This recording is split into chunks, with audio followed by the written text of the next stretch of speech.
Into it because Japanese stars were front and center during the World Series, and another big name could be coming to the majors. Munetaka Murakami will be posted by the Tokyo Yakult Swallows. The 25-year-old infielder is one of the top targets on the free agent market, and Dan, he's known for his power at the plate, but the swing and miss stuff, it might raise some eyebrows. It will. What's going on, everyone? Before we dive into today's video, I need you to understand something. What I'm about to share with you isn't speculation. This isn't clickbait. This is the real story behind the biggest crisis the Los Angeles Dodgers are facing right now. And trust me when I say this could change everything about their championship aspirations. So if you're a Dodgers fan, if you care about baseball, or if you just want to see what happens when billion-dollar organizations make ruthless decisions, you need to stay with me until the end of this video, because what went down in that meeting room is going to have ripple effects for years to come.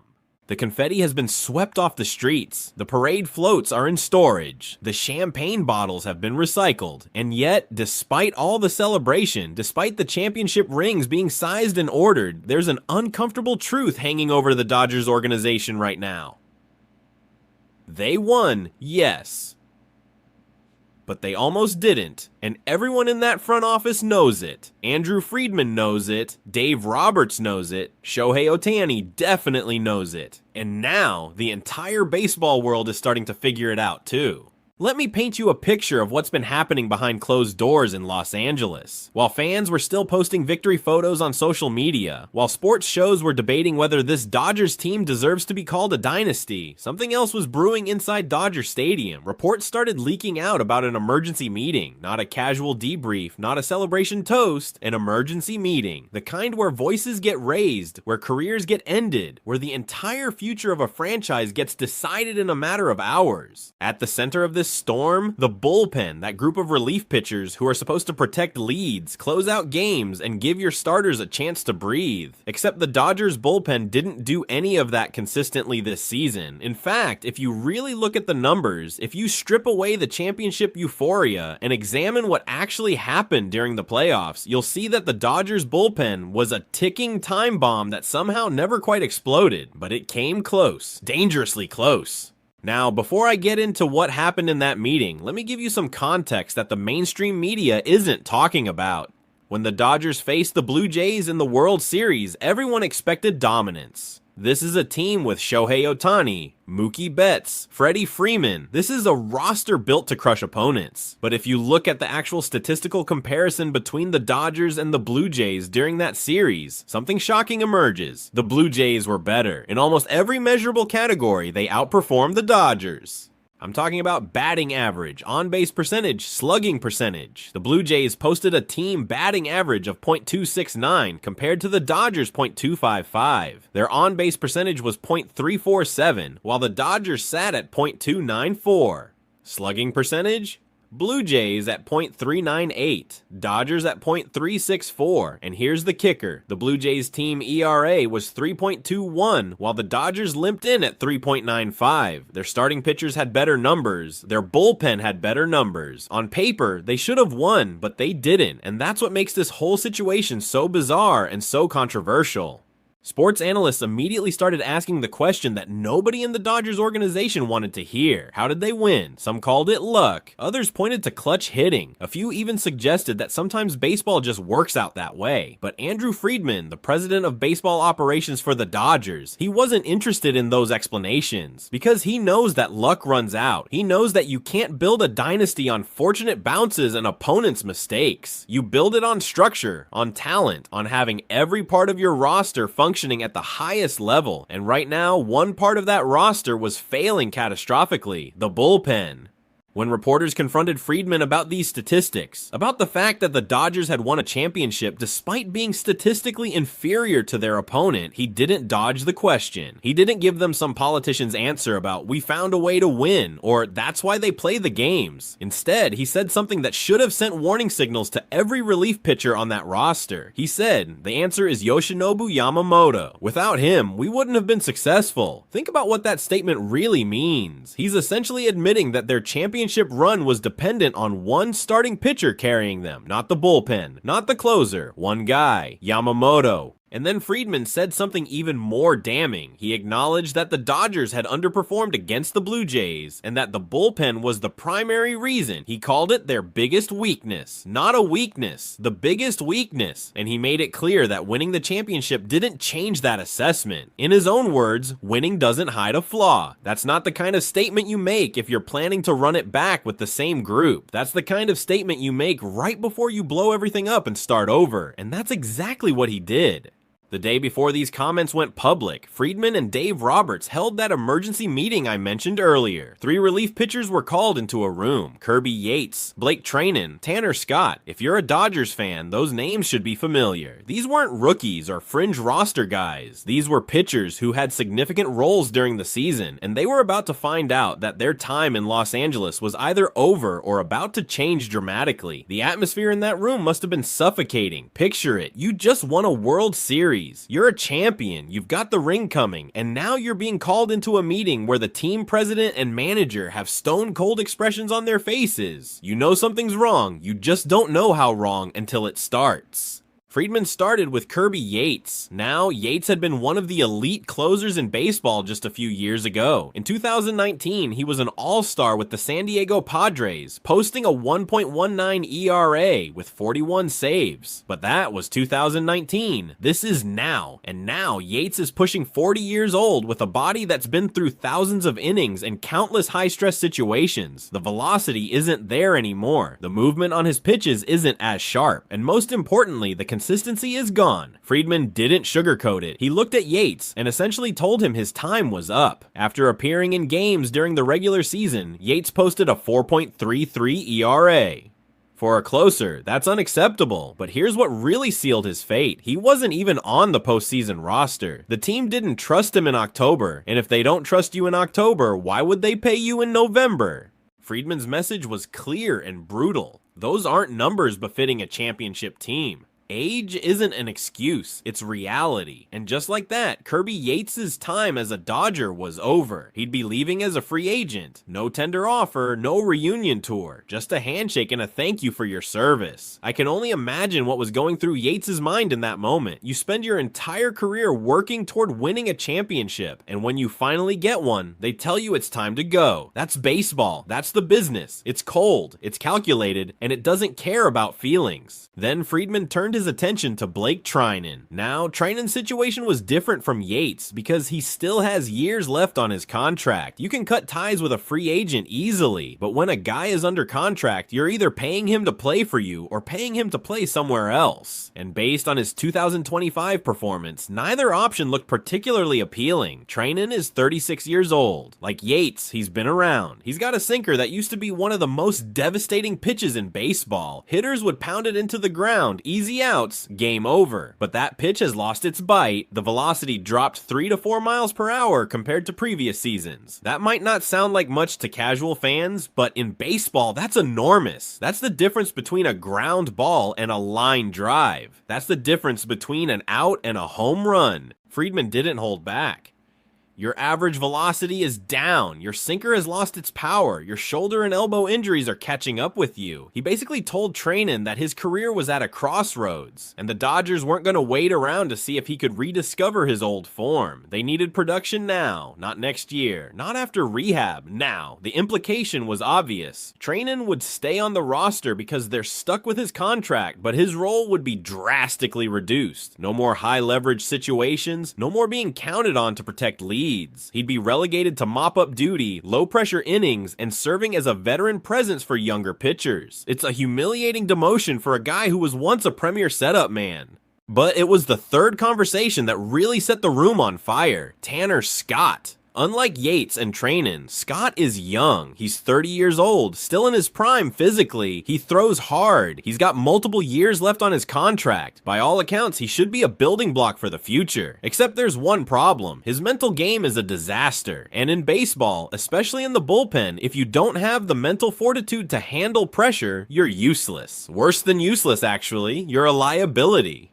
Friedman laid it out plainly. Scott had multiple games in 2025 where he imploded, not just gave up a run or two, imploded. There was one game in particular that everyone in that room remembered. Yoshinobu Yamamoto had pitched brilliantly, given the team a chance to win, and handed the ball to Scott to close it out. Scott proceeded to give up 3 runs and blow the save. Yamamoto's win gone. The team's momentum shattered. And it wasn't just that one game. It was a pattern. Scott would look unhittable one day and completely lost the next. That kind of inconsistency is poison for a bullpen. You can't build a reliable relief corps when your supposed closer might either strike out the side or walk in 3 runs. It's a coin flip, and championship teams don't operate on coin flips. Friedman's assessment was harsh but accurate.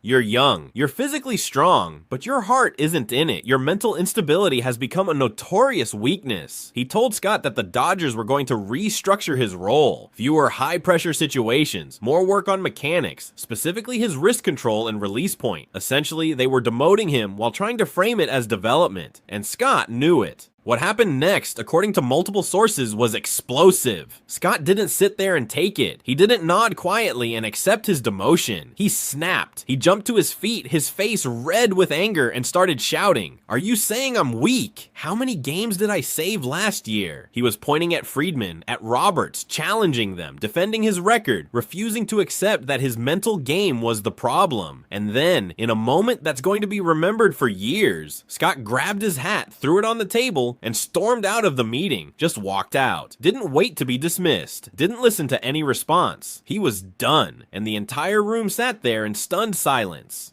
Think about what that means. This is a player under contract, a guy who's supposed to be a professional, and he's walking out of a meeting with his bosses. That's not just emotional, that's career-threatening behavior. Because now, every team in baseball knows that Tanner Scott has attitude issues, that he can't handle criticism, that when things get tough, he might just walk away. And for a relief pitcher, a position built entirely on handling pressure and adversity, that's a death sentence. Even if the Dodgers keep him on the roster, his trade value just evaporated. No team is going to give up significant assets for a guy who throws tantrums in meetings. But here's what makes this whole situation even more complicated. The Dodgers can't just release everyone and start fresh. They're stuck with some of these contracts. They have to navigate the financial realities while also trying to build a championship caliber bullpen. So what are their options? For Yates, it's simple. He's a free agent. Let him walk. Wish him well. Maybe he catches on somewhere else as a veteran presence. But his days of being a frontline closer are over. For Treinen, it's trickier. He's still under contract, so the Dodgers will likely keep him in a reduced role. He can be a mentor for younger pitchers. He can eat some low-leverage innings, but he's not the guy you call when the game is on the line. Not anymore.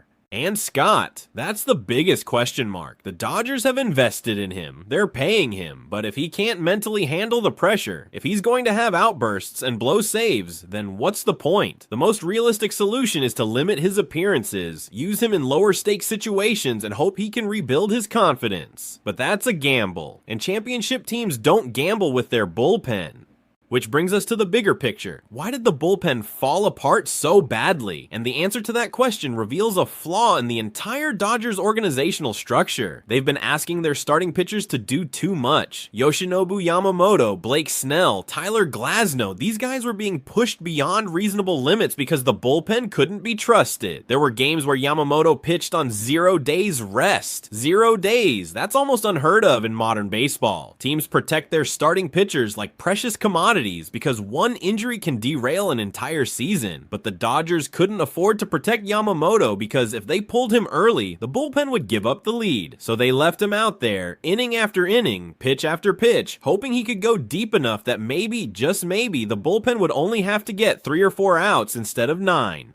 That's not a sustainable model. That's not how you win multiple championships. That's how you burn out your best players and watch your window close. And Friedman knows it, which is why he's not just tinkering with the bullpen. He's blowing it up. He's making hard decisions, cutting ties with veterans, demoting underperformers, sending a message that nobody's job is safe. Because if they want to three-peat, if they want to build a genuine dynasty, they can't have a bullpen that forces their ace to pitch on 0 days rest. They can't have closers who implode in big moments. They can't have relievers who are one bad outing away from a meltdown. So what's the solution? Well, the Dodgers are reportedly targeting Edwin Diaz, one of the elite closers in baseball. Diaz just came off an incredible season with the Mets. His stuff is electric, his numbers are elite, and most importantly, he's proven he can handle the pressure. Reports suggest the Dodgers are willing to offer him a 4-year deal worth around $88 million. That's enormous money for a reliever, but if you're serious about winning championships, you pay for elite talent, and right now, the Dodgers need elite talent in the bullpen more than anywhere else on the roster. If they land Diaz, it changes everything. Suddenly you have a legitimate closer who can handle the 9th inning. You can move guys like Scott and Treinen into lower leverage roles where their inconsistency won't kill you. You can give your starting pitchers a break, knowing that if they hand over a lead in the 6th or 7th inning, the bullpen can actually protect it. It's not just about one player, it's about the entire structure and psychology of the team. When you have a dominant closer, everyone else can breathe easier. The starters can pitch more freely. The setup men can focus on their specific roles. The whole operation runs smoother.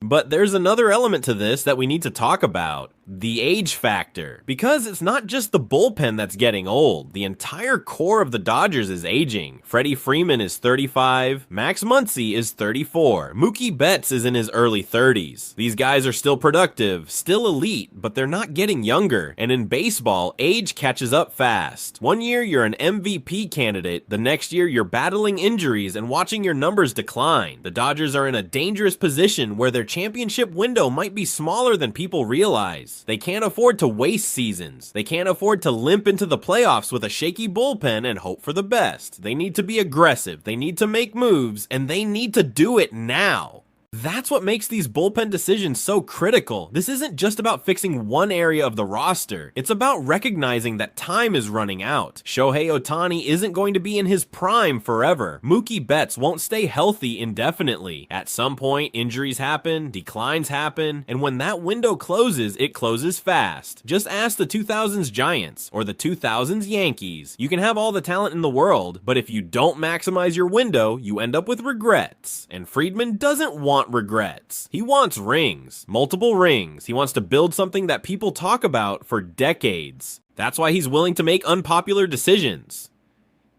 That's why he's cutting ties with veterans. That's why he's not letting sentiment or loyalty cloud his judgment. Because in professional sports, the only thing that matters is winning. Not friendships, not past accomplishments. Winning.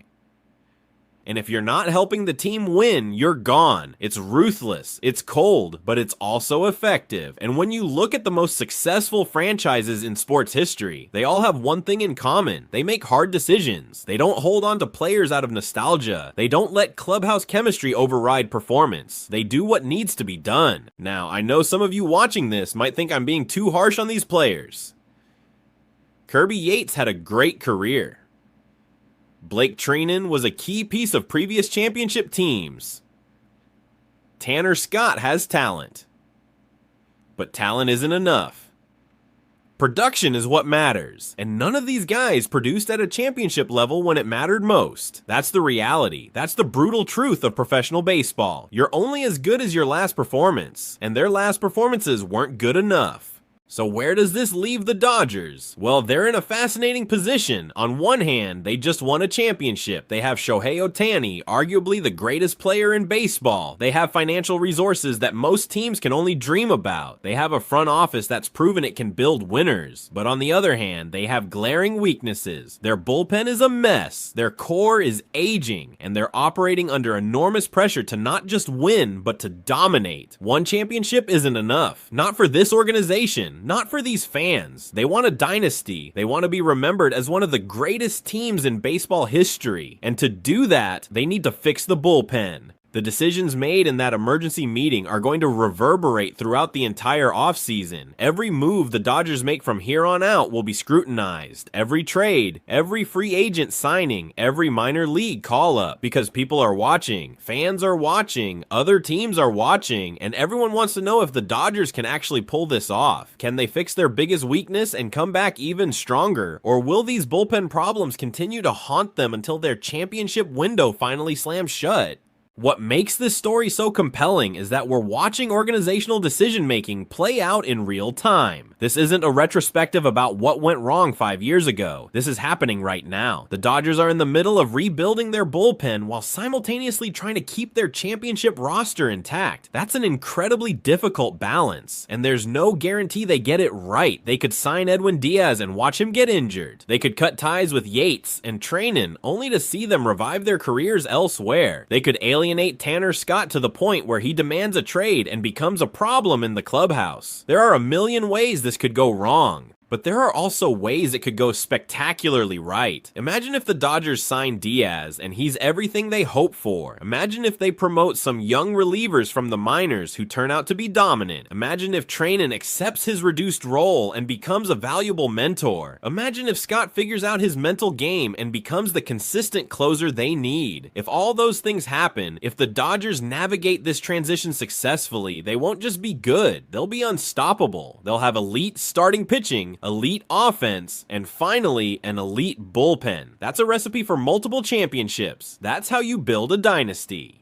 The fascinating thing about baseball is that it's not just about talent. It's about timing, health, chemistry, and luck. The Dodgers have the talent. They've proven that. But do they have the right combination of all those other factors? That's what we're going to find out over the next few months. The offseason is going to be critical. Every decision matters. Every dollar spent has to be justified. And every player who walks into that clubhouse next spring needs to understand that nothing is guaranteed. Your past accomplishments don't matter. Your reputation doesn't matter. Only performance matters. And if you can't perform, you'll be replaced. That's the message Andrew Friedman sent in that emergency meeting. That's the message that's now echoing throughout the entire Dodgers organization. And it's a message that should terrify anyone who isn't producing at an elite level, because the Dodgers aren't satisfied with one championship. They want multiple. They want to be legendary, and they're willing to make whatever changes necessary to achieve that goal, even if it means releasing fan favorites, even if it means demoting veterans, even if it means dealing with clubhouse drama and player outbursts. None of that matters more than winning. So as we head into the offseason, as the hot stove gets fired up and the rumors start flying, keep your eyes on the Dodgers bullpen. Watch who they sign. Watch who they trade for. Watch who gets cut and who gets promoted. Because those decisions are going to determine whether the Dodgers become the dynasty everyone expects, or whether they become another team that won once and couldn't sustain it. History is full of teams that had all the pieces but couldn't put them together. The Dodgers are trying not to become one of those cautionary tales. They're trying to write a different story, a story of sustained excellence, of ruthless efficiency, of championship after championship. But to do that, they need to fix the bullpen. They need to make the hard calls, and they need to hope those calls pay off. The champagne has dried. The confetti has been swept away. The celebration is over. Now comes the real work. Now comes the part where championship aspirations meet organizational reality, where talent meets opportunity, where past accomplishments get weighed against future potential. The Dodgers are at a crossroads. The decisions made in that emergency meeting set the tone for everything that follows. And whether those decisions lead to more championships or to disappointment, we're all going to be watching, because this is what makes sports fascinating. The human drama, the high stakes, the uncertainty. We don't know how this story ends, but we're going to find out together, and I'll be here breaking it all down for you every step of the way. So make sure you're subscribed, notifications turned on, because this Dodgers offseason is going to be one for the ages.